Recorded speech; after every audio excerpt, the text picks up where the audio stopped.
Hola, ¿qué tal? Bienvenidos y bienvenidas a esta nueva entrega de Redacción 458, este espacio donde los invitamos a la redacción del Economista para que conozca la opinión de nuestros compañeros y compañeras que están detrás de las noticias cada día. Y hoy, precisamente, como estamos ya en marzo, queremos hablar sobre el Día Internacional de la Mujer. Y para eso me acompañan mis compañeras Ana María Rosas, ella es editora de la sección de Finanzas y Dinero de este periódico, y Ana Karen García, ella es reportera de indicadores económicos y temas de género. Bienvenidas, compañeras. Gracias, Felipe, por la invitación. Gracias, Karen. Gracias por invitarnos a estar aquí. Un gusto estar con ustedes. Tenemos tocayas hoy. Ana María y Ana Karen. Tocayas. Sí, las sanas. Oigan, pues este tema a mí siempre me gusta siempre hacer una pausa cada vez que se puede. Digo, no lo hacemos siempre solo el 8 de marzo, pero siempre buscamos hacer un espacio para reflexionar sobre este tema. Y a mí me gustaría preguntarles, primero me gustaría saber, Ana María, ¿cómo has vivido tú la apertura para hablar de estos temas como periodista? Pues mira, ha sido difícil porque, como te decía yo en un podcast que hicimos hace un año, ¿no? Pues cuando yo empiezo a reportear hace más de 30 años, pues la situación era muy difícil, había prácticamente puros varones. Yo empiezo en el periodismo en el periodismo deportivo, sí. Y entonces, pues ahí qué te puedo decir, ¿no? Lo menos eran los albures, los cuales yo no entendía, la verdad. Sí fue un momento complicado, pero la verdad es que siempre tuve mucha suerte, ¿no? A lo mejor porque era muy inocente, tenía muchísimas ganas de hacerlo, pero realmente en mi papel como mujer no me fue mal. Me fue mal en el fútbol porque pues era muy complicado. Sí, claro. Déjenme decirles que cuando tú empiezas haces vestidores y a ellos les valía si yo era hombre o mujer. Y la verdad es que siempre fueron muy atentos, muy caballerosos, pero nunca faltaba el listo que decía, oye, te está esperando fulano de tal en el vestidor y fulano de tal se estaba bañando, ¿no? Claro. Y entonces tú decías, pero realmente debo decir que sí fui muy afortunada en ese sentido. Y cuando ya entro en el periodismo económico, habíamos muchas mujeres, muchas mujeres en el periodismo económico, no sé a qué se debiera. Yo soy periodista, soy egresada de la Carlos Septién García, y después estudié, tú eres economista, por ejemplo, vamos a decirlo, y después estudié otra serie de diplomados para prepararme, pero no fue complicado. Lo complicado, ¿saben qué eran? Las fuentes, que creo que ya te había yo comentado, sí, ¿no? Que en la Asociación de Bancos de México no había un sanitario para mujeres, porque no había mujeres. Bueno. Y la primera de ellas fue de Scotiabank, Nicole Rich, que llega a la Junta y pues con la novedad de que no había sanitarios para las mujeres, ¿no? Entonces, pues una cosa difícil para ella. Ahorita en la Asociación de Bancos de México hay una vicepresidenta, por primera vez, creo que, bueno, desde Nicole, ¿no? Sí. Desde Nicole Rich, hay ahora una vicepresidenta, pero ha sido difícil, bueno, en el sector de Hacienda, ¿qué te puedo decir? Sí. Algunas directoras de área, ¿no? Mari Carmen Bonilla en deuda. En el Banco de México es donde más, claro, donde llega Irene Espinosa y abre la puerta, y nos abre la puerta a todas, ¿no? Y ahora hay una Ajá. Y allá, por primera vez en la historia, hay una subgobernadora del Banco de México, ¿no? Sí. Victoria Rodríguez Ceja. Entonces yo creo que vamos poco a poco, y yo creo que es lo que ocurre en general en el país, ¿no? En algunos lados. Ahorita tú me dirás, ya no me entretengo porque me imagino que... No, y estamos partiendo del punto que hoy ya tenemos una mujer presidenta, ¿no? Sí. O sea, eso es lo más... Totalmente cambia el panorama eso para cambió todas. Para todas. ¿Tú cómo lo has visto? Digo, eres más joven, empezaste ya en otra etapa tal vez. ¿Cómo has visto eso como ejerciendo el periodismo y esto a la par de los temas de la mujer? Pues yo, evidentemente, ¿no? A mí, como tú dices, ¿no? Y un poco también con tu experiencia, contrasto muchísimo. A mí, yo soy economista de profesión, o sea, a mí me tocó un equilibrio mucho más, digamos, palpable, ¿no? Yo en mi carrera quizás sí se veían un poquito más de hombres, pero la relación quizás era 6-4, ¿no? O sea, no había como esta sobrepoblación de varones, ¿no? Y además el ambiente para las mujeres supongo que también era menos hostil. Pero cuando entré al periodismo económico y financiero, que justo entré en esta casa editorial, pues también me empecé a dar cuenta, ¿no? Que los retos los retos están todavía, ¿no? Todavía tenemos, por ejemplo, ¿no? Una tasa de participación laboral significativamente más baja las mujeres en comparación con la de los hombres, todavía tenemos brechas salariales, todavía tenemos mucha violencia en los espacios de trabajo, todavía está muy invisibilizado el trabajo dentro de los hogares, ¿no? Que al final es trabajo también. Entonces, sí creo que en el reportearlo también uno va aprendiendo un poco, ¿no? Sí hemos avanzado y estamos en un lugar muy distinto, pero también creo que todavía el camino falta muchísimo. Es largo. Sí, Felipe. No, el punto es que yo quisiera aquí hacer un paréntesis porque me parece que la brecha salarial es básica, porque si bien la brecha salarial a nivel general me parece que es del 3 o 4%, eso es a nivel general, pero ya por sectores hay una brecha enorme. Comentábamos que en el sector de los servicios la brecha salarial es del 41%, ¿no? Entonces tú dices ahí que...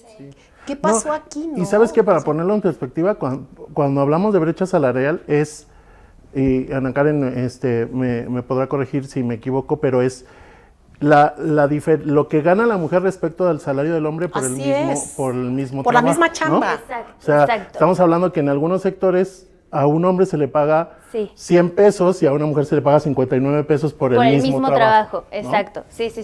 Exactamente, esa es la fórmula, digamos, ¿no? Y ahí se puede observar un poco lo que decía Ana María, ¿no? Es que mucha gente piensa como, no, es que los hombres, pues están más preparados, ¿no? O sea, eso explicaría como en gran parte. Claro de hecho, no. En México, por ejemplo, las mujeres tienen más o menos un año en promedio de escolaridad más que los hombres, ¿no? Por ejemplo. Entonces, si hablamos de estar preparados, quizás las mujeres estamos ahora más preparadas en términos académicos al menos. Sí, y es una brecha del 15, ¿no? Una más o menos en promedio y va aumentando, disminuyendo dependiendo del sector. Pero también la diferencia entre hombres y mujeres en participación laboral también es muy amplia, ¿no? ¿En cuánto estamos hablando más o menos? Estamos hablando de casi 30 puntos porcentuales, más o menos. Por ejemplo, diferencia, al cierre del 2024, la tasa de participación laboral de las mujeres era de 46.1. La de los hombres supera el 72. Entonces, y además también hay como una tendencia muy importante, ¿no? Hace como 50 años sí se vio, ¿no? Ese aumento muy pronunciado, ¿no? Muchas mujeres se estaban integrando al mercado laboral, pero en los últimos 20 años está prácticamente estancada. La misma proporción de mujeres está trabajando, ¿no? Ya no ha logrado crecer. Y es bien interesante porque México está incluso por debajo de países. Uno dice, la OCDE tiene 69%. Sí, pero el promedio más o menos de América Latina es 57% de participación de las mujeres. O sea, México todavía está por debajo de economías muy similares como Chile. Colombia, Perú, ¿no? Costa Rica. Que tienen una mayor participación de las mujeres en el mercado, ¿no? Sí.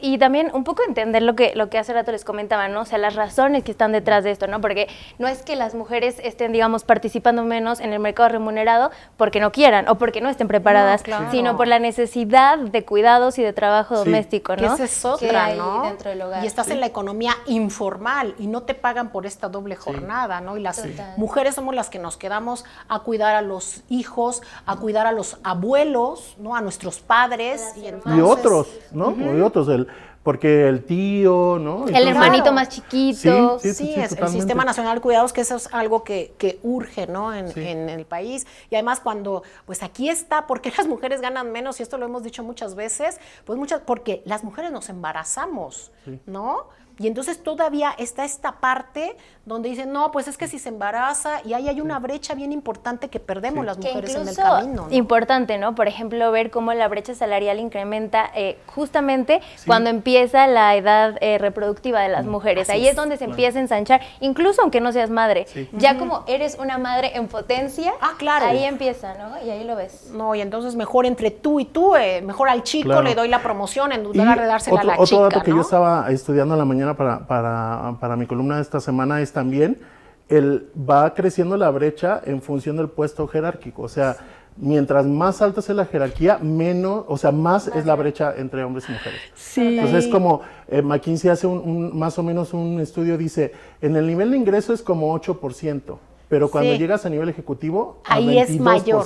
Sí. O sea, de por sí es difícil. Y eso depende del área, que era lo que les decía yo, ¿no? O sea, hay áreas donde este 41% puede ser fatal, ¿no? Sí, que además es un poco el panorama, ¿no? Que decíamos, es de por sí es difícil llegar a esos puestos, ¿no? O sea, por ejemplo, en México solo el 4% de las mujeres está ocupando las direcciones generales, ¿no? Claro. Y de por sí la representación es bajísima. Y ganan menos. Y ganan bastante menos que sus pares hombres, ¿no? Y que uno esperaría que al llegar a ese nivel no se diera una brecha tan amplia, ¿no? No debería de ser. Sí. O sea, no, porque haces la misma chamba y la haces mejor. Sí, bueno, sí. Oigan, y para ir cerrando, a mí me gustaría preguntarles, ¿cuál es su perspectiva de que, es un mensaje muy poderoso el hecho de tener hoy una mujer presidenta, independientemente de quién esté en el cargo, ¿no? Pero el hecho de que esté una mujer es una señal muy poderosa.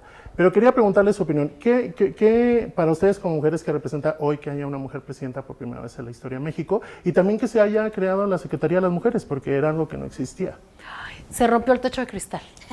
Yo creo que eso es básico y es un mensaje para todas las niñas, para todas las jovencitas, de que puedes lograrlo, de que no hay ningún obstáculo, mientras tú tengas empeño, mientras tú tengas objetivos, puedes lograr los que sea. No hay objetivo menor, no importa en qué sector trabajes o a qué te dediques, sino que siempre hay la posibilidad, y yo creo que eso es lo más importante, independientemente de dónde viene, que bueno, la señora Sheinbaum es una mujer súper preparada, sí, totalmente. Es mujer de cátedra de ciencias y eso es muy importante, tiene una visión es muy mujer diferente.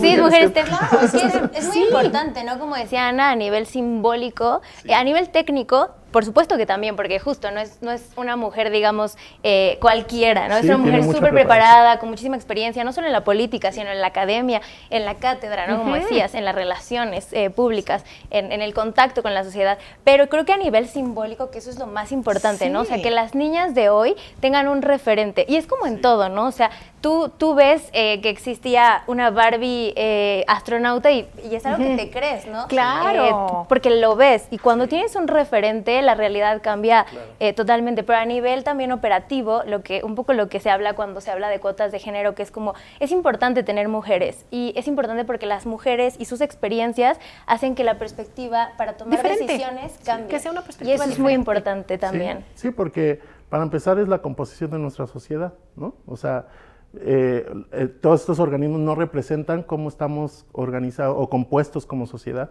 sino que siempre pues con una parte mucho más preponderante para el hombre y siendo que pues estamos en una sociedad casi paritaria, ¿no? Sí, y yo sí quisiera abonar algo en las cuotas de género. Por ejemplo, a mí siempre me choca porque, bueno, una cosa es que estemos preparadas, que le estemos echando ganas, pero también, no por el hecho de ser mujer, pues vas a tener esa prioridad. O sea, tiene que ser el mejor de ese equipo. Yo también, eso me parece muy importante porque creo que nosotras estamos haciendo a veces lo que nos hicieron a nosotras. No, pues eres varón, no, prefiero a Ana Karen, que es chica y mejor. Tampoco se vale el club de Periquita, ¿no? Nos quejamos del club de Toby años y ahora el club de Periquita eres muy joven, pero bueno, es un cómic de hace 30 años donde Toby tenía su propio club con sus amigos y la pobre Periquita ya andaba sola, ¿no? Pues muchas gracias por acompañarnos.